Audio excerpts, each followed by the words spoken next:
Hello, welcome back to danceranch.net. Our next two-step pattern is actually just going to be a slight intro, a small one, okay? It gets you into the understanding of what to do with a weave, setting up a weave, all right? So it's the weave intro, and we're going to give you a couple different options here, and we'll give you a few angles to understand that because whatever we do here is going to set up some of the patterns that we're going to do in moments, okay? But it's going to look very similar to what you've already done, the promenade. But we're just going to change something about it by just a quarter rotation, okay? And how we intro into this is basically a great understanding between a lot of, older school type of dancing and movement. So we're going to demonstrate it and then we're going to break it down how we do it, all right? So we're going to do it from a closed position here. Quick, quick, slow, slow, quick, quick, slow, slow. Very good. Let's take it from a two-hand hold position. And quick, quick, slow, slow, quick, quick, slow, slow. And we're going to take it more of a open hand position. Basically, I'm going to let go of my left and have my right hand, but reattach on the inside. Quick, quick, slow, slow, quick, quick, slow, slow. Very good. Now you notice right into this, both of these or all of these intros, okay, and you can probably have another intro or two that you can do.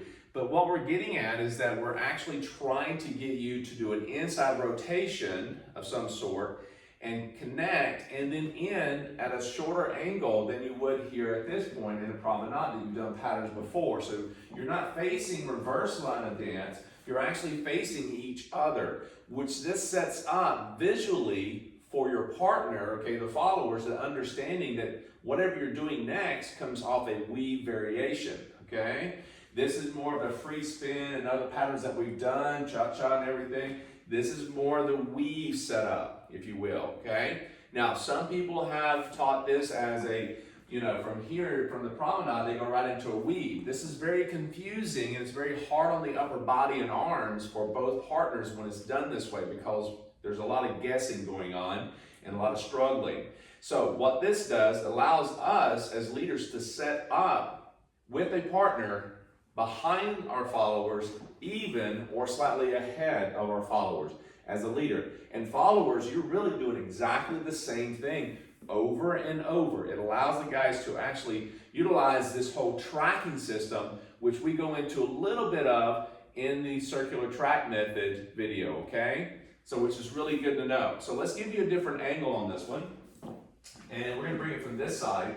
Now you're gonna see as I move through this, taking it from a two-hand hold position, quick, quick, releasing my right hand, slow, quick, quick, slow, and slow. Now, when I go into this, this is not about a push or pull. I don't want you to feel that when I do this, I'm actually going quick, quick, slow. As she rolls into this, I stop the hand here. I stop it in front of me. I don't allow it to follow through like we do the promenade to end facing reverse. I allow the hands to stay here facing each other. So it's basically like if I take my forefinger and I'm going to actually point toward this wall, toward her, it stops here, 90-degree angle with the line of dance, okay? If I'm doing promenade, it actually faces line of dance or reverse line of dance, either way. That's going to be your free spins and so forth. But a weave, you're facing 90-degree of that line of dance or reverse line of dance, okay? That will give you a great indication as a leader and followers. The same thing applies to you. You pretty much mirror image, okay? Now, sometimes this gets taught to actually compress and push away. What we mean by that, when we go into a two-prep system here and we press and push away, you get the spring-like and it doesn't always work, okay?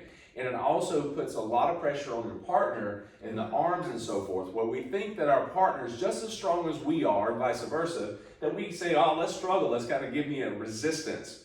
That word does not work, okay? Pull does not work. Push does not work. What we want her to do is roll out, nice and easy, stepping back. When she finishes, she's just rolling out, just like I would just walk backwards. She's doing the same thing. What really creates it is the stopping of the hand. She's going to finish on her left. I'm going to finish on my right. Nice and easy, okay? What we have to do, gentlemen, is understand when she finishes back on her left or right, or back on her left foot, I'm either going to end here behind her, line of dance is this way, or I'm going to end even with her or slightly ahead of her, okay? This allows me to do that. So let's do that one more time from this angle, okay? So we have two hand hold position, just getting it that way. Quick, quick, slow, slow. Again, I'm giving her 2 preps, right, left. Doesn't matter which hand I have, just right, left.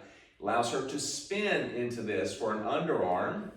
Quick, quick, down slow, and let her walk away slow. Don't think that you have to push her away. If I have to push her, I have to put a lot of that, and she can actually go away from me too hard, okay? That's what we don't want to do.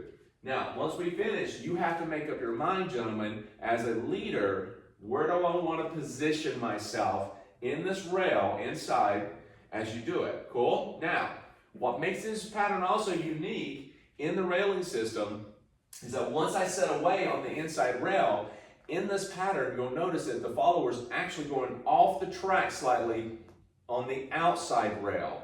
Yes, that means we're actually going to lace the shoe, if you will, from one rail to the other, crossing the track as we both do a pattern. And you're going to see this, okay? The track is in between. She has her right foot in the track. I have my left foot in the track. My right foot's on the rail. Her left foot's on the outside rail. Cool? So this allows you to understand that's where we get into a 2-rail pattern system, which is the weave. And we actually get that back into it with a lot of other patterns as we go down the line. The promenade pattern that we've done before on the rail, she's still on the track and I'm on the inside rail, okay? So this one's actually going to go quick, quick. This time I'm going to let go of the left, do perhaps with my right hand, and you can do a free spin, but I'd rather just say present the left hand. She comes up and recatches that, slow into this pattern here. Now ladies, going into this, understand that when I present the hand, keeping the eye level here, so looking straight ahead, not at the ground, you're going to be able to see that. But if you're looking at the ground while you're spinning, you're going to miss that hand, okay? And you're going to wonder what happened. So again, quick, quick, drop the left hand, gentlemen, go right, left with your right hand, present the hand inside, she catches it, quick, quick, slow, bring the hand down, waist level, slow, do not push, just walk away and she'll walk away from you. At this point, gentlemen, you should actually have the idea where do I want to place myself. Behind her, even, or ahead slightly. Now, followers, it's not your job to actually line up with the guy. Do not worry about that. Let him do that with you. The other thing is this. As you notice, guys, ladies tend to travel a lot. If they travel a lot, you have to move yourself to get in position. If she doesn't, she spins in place, you're going to see a difference. So you can really manage that well. Quick, quick, slow. If she travels a lot, and if I get over here, I'm going to be behind. She's way ahead of me, so I got to move. How do I do that? Pass your feet if need be. Quick, quick, slow. She travels, I got to pass my feet in order to get there. Cool? So again, I'm not trying to push her into position. This compress and leverage stuff, that works on a natural basis. A lot of time people teaching dancing where it's a lot of, artificial. I've got to make that happen. And we think that's just the way it is, right? But a lot of times we find pressure on both sides that we don't really need. And it's just using energy that we don't have or we necessarily, it's unnecessary, okay? And it pulls you off balance. Right. Pulls you off balance, it tears ligaments and muscles, and you wonder why you're so sore in the upper body after a night of dancing. Is because you're getting thrown around. You think that's just dancing, that's the way it is, right? It doesn't have to be. You can actually do dancing, it's like walking down the street holding hands. I mean, it's just a matter of guiding and moving yourself, cool? So, let's give you a little bit of a tracking system coming straight at the camera real quick. All right?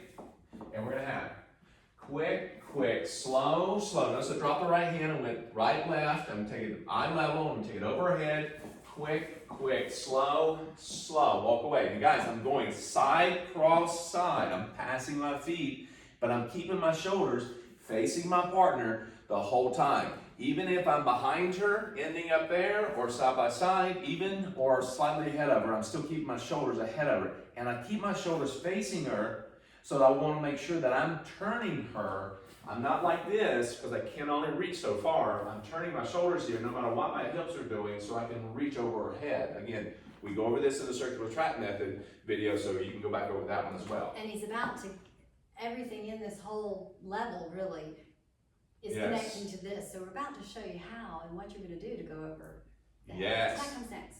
Exactly, comes next. And again, this is a great intro. This is a crucial point in basics and two-step for me that I like to see a lot of students, because a lot of it gets misunderstood and set up wrong.